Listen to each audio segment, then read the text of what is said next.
ആവേലച്ചൻ കണ്ടെത്താത്ത ഒരു മഹാ അത്ഭുതമാണ് നമ്മുടെ മഹേഷ് കുഞ്ഞുമോൻ. അത് തന്നെ നമ്മുടെ കോമഡി ഉത്സവം. അതെ അതെ. ആ ഒരു ഷോയിലൂടെ ഒരുപാട് പേര് കടന്നു വന്നു. ഒരു മഹാ അത്ഭുതത്തെ നമുക്ക് കോമഡി ഉത്സവത്തിലൂടെ നമുക്ക് പ്രേക്ഷകർക്ക് വേണ്ടി തന്നു. ഈ ഷോയും അതുപോലെ തന്നെ വരുന്ന പുതിയ ആളുകൾക്ക് എല്ലാവർക്കും കഴിവ്, നമ്മളിപ്പം വീടിൻ്റെ തൊട്ടടുത്തുള്ള ചായക്കടയിൽ നിന്ന് നമ്മളെക്കാളും കോമഡി പറയുന്ന ആളുകളുണ്ടാവും, പക്ഷേ അവർക്ക് അവസരം കിട്ടാത്തത് കൊണ്ട് അവരൊന്നും ആകാൻ പറ്റിയിട്ടില്ല. അല്ല, ഇപ്പോൾ ഈ സോഷ്യൽ മീഡിയ പ്ലാറ്റ്ഫോം ഉള്ളതുകൊണ്ട് പലർക്കും ഇപ്പോൾ ചായക്കടയാണെങ്കിലും ഇപ്പോൾ വീട് പണിക്കാരാണ്, അങ്ങനെ പല സ്ഥലങ്ങളിൽ നടക്കുന്ന കാര്യങ്ങൾ നമ്മൾ അറിയാവുന്നുണ്ട്, ചിലപ്പോൾ വൈറലാവുന്നുണ്ട്. അരച്ചാൻ വയറിന് വേണ്ടിയിട്ടല്ല ഇപ്പോൾ കഷ്ടപ്പെടുന്ന, അരച്ചാൻ വയറലിന് വേണ്ടിയിട്ടാണ്. ബിനു, ഒരു വൈറൽ ഒരു സാധനമാണ് കീച്ചേ. അല്ല, ഇത് മിമിക്രി കോമ്പറ്റീഷന്റെ വേദിയാണ്. അപ്പൊ അതുകൊണ്ട് പഴയ മിമിക്രിയൊക്കെ പൊടി തട്ടിയെടുക്കാനുള്ള അവസരവും കൂടി ഇവിടെ ഉണ്ട്. അപ്പൊ അതുകൊണ്ടാണെന്ന് ഉറപ്പിക്കുകയാണ് നീ. അതെ, പഴയതെന്ന് പറയുന്നത് പഴയതിന് വീര്യം കൂടുമല്ലോ. ഇരിക്കുന്തോറും വീര്യം കൂടുന്ന സാധനമാണ് പഴയതെന്ന് പറയുന്നത്. അതെ അതെ അതെ. ഞാനിപ്പോ എന്നെ പറയാനുള്ളതൊക്കെ ആ പഴയ ശ്രീനിവാസനും ആ പറയുന്ന സത്യൻ മാഷും ഒക്കെ അങ്ങ് പോരട്ടെ. ശ്രീനിവാസൻ ബിനുവിന്റെ. അതാ ഞാൻ പറഞ്ഞത്. ഓക്കെ. ഹലോ. എന്നിട്ട് നാട്ടുകാർ പറയണം, എടാ പിള്ളേര് വന്നിട്ട് എന്നെ അടിപൊളിയായിട്ടാണ് ചെയ്തിട്ട് പോയെന്ന് പറയാനില്ലേ? അതല്ലടാ നിന്റെ ഉദ്ദേശം. ഇതൊന്നും പറഞ്ഞാലൊന്നും ആ കമന്റിന്റെ ഡെപ്ത് കുറയാൻ പോണില്ല. നാട്ടുകാർ പലതും പറയും, നമുക്കതും ചെവി കൊടുക്കണ്ട. നമ്മളൊരു അഡ്ജസ്റ്റ്മെന്റിൽ അങ്ങോട്ട് പോവല്ലേ. അങ്ങനെ പോട്ടെ. ഇപ്പം പുതിയ താരങ്ങൾ വരുമ്പം ആ ഒരു മനസ്സാണ് നമ്മുടെ റൈറ്റൽ അല്ലെങ്കിൽ മിമിക്രിക്കാരുടെ സംഘടന. നമ്മുടെ കുറേ ഗുരുക്കന്മാരുണ്ടായിരുന്നു നമ്മൾ മിമിക്രി ഫീൽഡിലേക്ക് വന്ന സമയത്ത്. അവരുടെയൊക്കെ ഒരു പ്രത്യേകത എന്ന് വെച്ച് കഴിഞ്ഞാൽ അവരുടെ മനസ്സിൽ അങ്ങനെ ഒരു ആശയം, അങ്ങനെ ഒരു കഴിവുള്ളവർക്ക് അവസരം കൊടുക്കുക എന്നുള്ള ഒരു ആശയം ഉള്ളത് കൊണ്ടാണ് നമ്മളിപ്പം പ്രശാന്ത് കാഞ്ഞിരമറ്റത്തിൻ്റെയും ബൈജേൻ്റെ ഒക്കെ ഒപ്പം ഇവിടെ സെൻറ്ററിൽ ഇങ്ങനെ നിൽക്കാൻ ഉള്ളൊരവസരം നമുക്ക് കിട്ടിയത്. ഇതൊക്കെ രസികരാജ ചെയ്യുന്ന സമയത്ത് ഞങ്ങളൊക്കെ ജഡ്ജാണ്. ഇപ്പോഴൊക്കെ പുള്ളിയോടൊക്കെ സംസാരിക്കാൻ പേടിയാണ്. കാരണം വെച്ചാൽ അന്ന് നമ്മൾ നിൽക്കുന്ന ആ ഒരു ഇത് ഇപ്പോഴും ഉള്ളിൽ നിന്ന് പോയിട്ടില്ല എന്ന് പറഞ്ഞ പോലെ. അന്നൊക്കെ നമ്മുടെ ജോയി കുട്ടമ്പുഴ, നമ്മുടെ കുറേ ആശാമരുതേ നിൽക്കണം, മനോജേട്ടൻ നിൽക്കുന്നു, നമ്മുടെ പ്രസാദേട്ടൻ നിൽക്കുന്നു, അഖിൽ ഭായി നിൽക്കുന്നു. എന്ന് വെച്ചാൽ പുതിയ വരുന്ന ആളുകളുടെ കഴിവിനെ കണ്ടെത്തി. ഞാൻ മനോജേട്ടൻ്റെ കൂടെ പ്രോഗ്രാം ചെയ്യുമ്പോൾ അദ്ദേഹമൊക്കെ നയിക്കുന്ന ട്രൂപ്പിലെ പരിപാടി കളിക്കുമ്പം അതിനകത്ത് കള്ളുകൂടിയൻ കളിക്കണത് ഞാനാ. 1-2 കൗണ്ടർ കൂടുതൽ പറഞ്ഞാലും മനോജേട്ടനൊക്കെ അത് നല്ലതാ എന്ന് പറയാനുള്ളൊരു അവസരം തരുമ്പോഴാണ് നമ്മുടെ ഉള്ളിലെ ഉറങ്ങിക്കിടക്കുന്ന കുടിയൻ പുറത്തേക്ക് ഒറിജിനലായിട്ട് വരുന്നത്. ബിനുഭായി ഏകദേശം ഒരു 4 വർഷത്തോളം കൊച്ചിൻ നവോദയയിലുണ്ടായിരുന്നു അല്ലേ? ഉണ്ടായിരുന്നു. നമ്മൾ ഒരു വീഡിയോ CD എന്നാണ് ആരംഭം കുറിച്ചത്.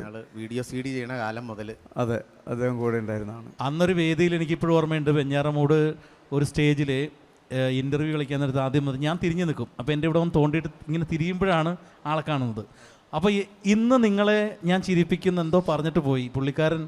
എന്നെ തോണ്ടിയിട്ട് ഓർമ്മയുണ്ടോ? ഞാൻ ചിരിച്ചിട്ട് ഇറങ്ങി ഓടിക്കളഞ്ഞു സ്റ്റേജിൽ നിന്ന്. കാരണം കുട്ടികൾ വെക്കുന്ന കുഞ്ഞ് കണ്ണാടി അതിങ്ങനെ വെച്ചിട്ട് എൻ്റെ കാല് ദിവിടം കൊണ്ട് അവസാനിച്ചിരിക്കുക. അതിങ്ങനെ വെച്ചിട്ട് അത് തിരിയലും. ഇവനെ കാഞ്ഞിരപ്പറ്റത്തിനേക്കാളും ഗ്ലാമറുള്ളതുകൊണ്ട് എന്ത് വെച്ചാലും ചേരുകയും ചെയ്യും.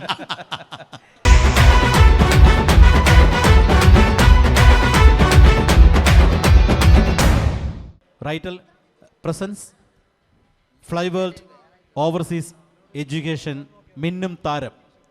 Official partners Mermaid Hotel Kochi, doctor Serena Back to Balance, ഒപ്പം ഫോറം മാൾ. അപ്പോൾ ഈ ഫോറം മാളിൻ്റെ ഈ വേദി പോലും നമുക്ക് ലഭിച്ചിരിക്കുന്നത് ഫോറം മാളിൻ്റെ ആ ഒരു ഒഫീഷ്യൽ പാർട്ട്ണർഷിപ്പ്.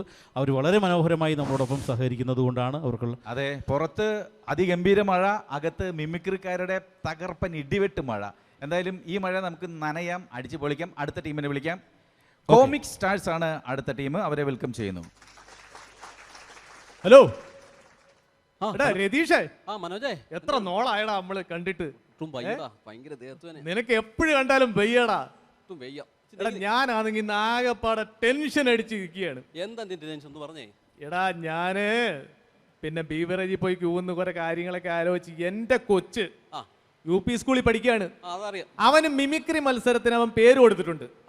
അവൻ 1-2 നമ്പറുകൾ നീ പറഞ്ഞു കൊടുക്കൂ. തീർച്ചയായിട്ടും എന്നെ കൊണ്ട് ചെയ്യാവുന്ന ഞാൻ ചെയ്യാം. പിന്നെ നീ ഒരു മിമിക്രി ആർട്ടിസ്റ്റല്ലേ, നിനക്കും അറിയത്തില്ലേ? ആയിരുന്നു നിന്റെ ശിഷ്യനാ ഞാൻ.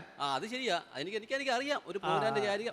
കർത്തവാവ് രാത്രി അത് വേട്ടെ, ഇതെന്തിപ്പം വേണ്ട? എന്താ നീ ഒരു മിമിക്രി കൊച്ചിന് പറഞ്ഞു കൊടുക്കണം. പറയാം, തീർച്ചയായിട്ടും പറയാം. 6 സൗണ്ടാ കേൾക്കട്ടെ, നീ പറ. പൃഥ്വിരാജിന്റെ സൗണ്ട് നിനക്ക് നന്നായിട്ട് പറ്റും. നോക്കാം, നീ ഒന്ന് പറ. നോക്കാം. പൃഥ്വിരാജിന്റെ ഏ സൗണ്ടാ വേണ്ടേ? ഏ സിനിമയിലെ ഡയലോഗ് വേണ്ടേ? പൃഥ്വിരാജിന്റെ ആട് ജീവിതം എന്ന് പറയുന്ന സിനിമയില് ഒരു ഡയലോഗ് പറ, അല്ലെ വേറെ ഏതൊരു സിനിമയില് പറ.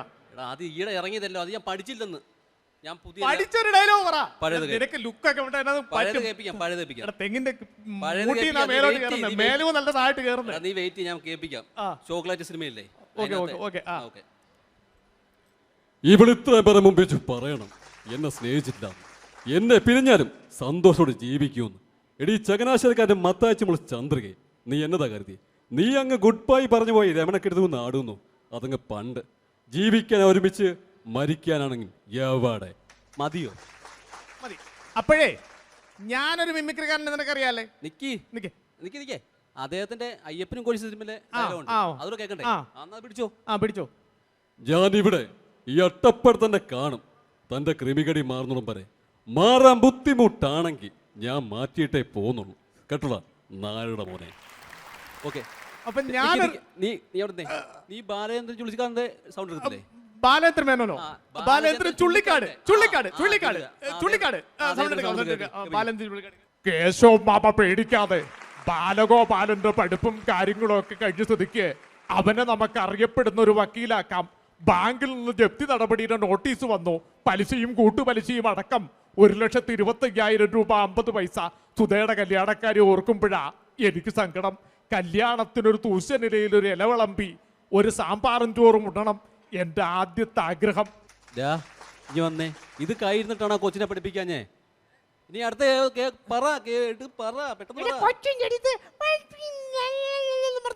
മെഡിക്കലായിട്ട് നല്ലേ പഠിപ്പിക്കുക. അടുത്ത ഞാൻ പ്രേം നസീറിന്റെ സൗണ്ടാണ് ഡിഗ്രി. ഒന്ന് കേൾക്കട്ടെ.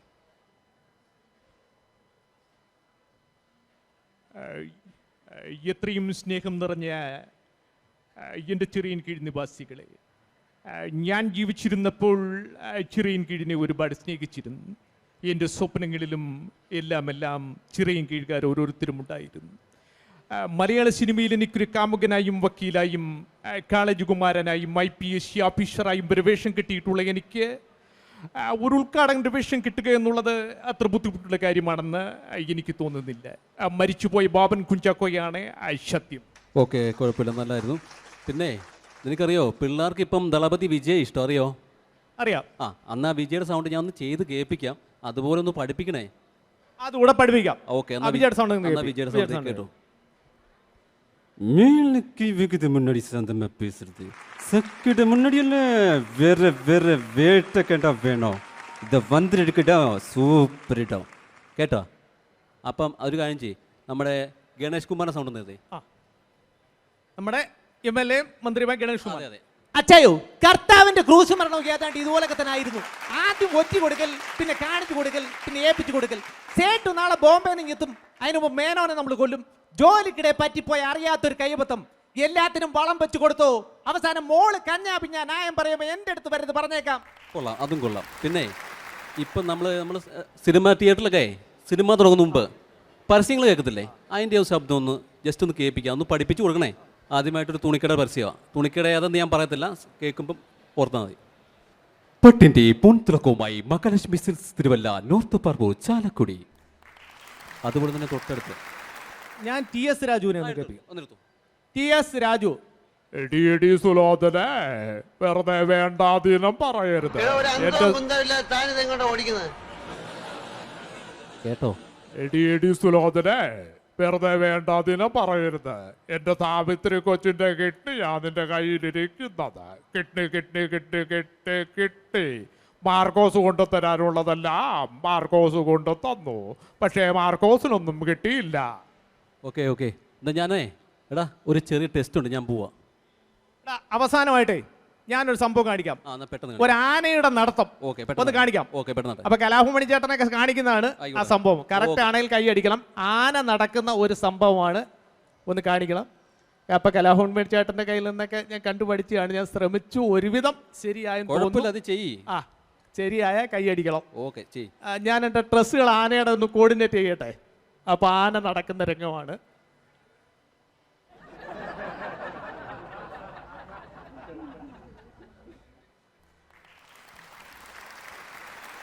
ഓക്കെ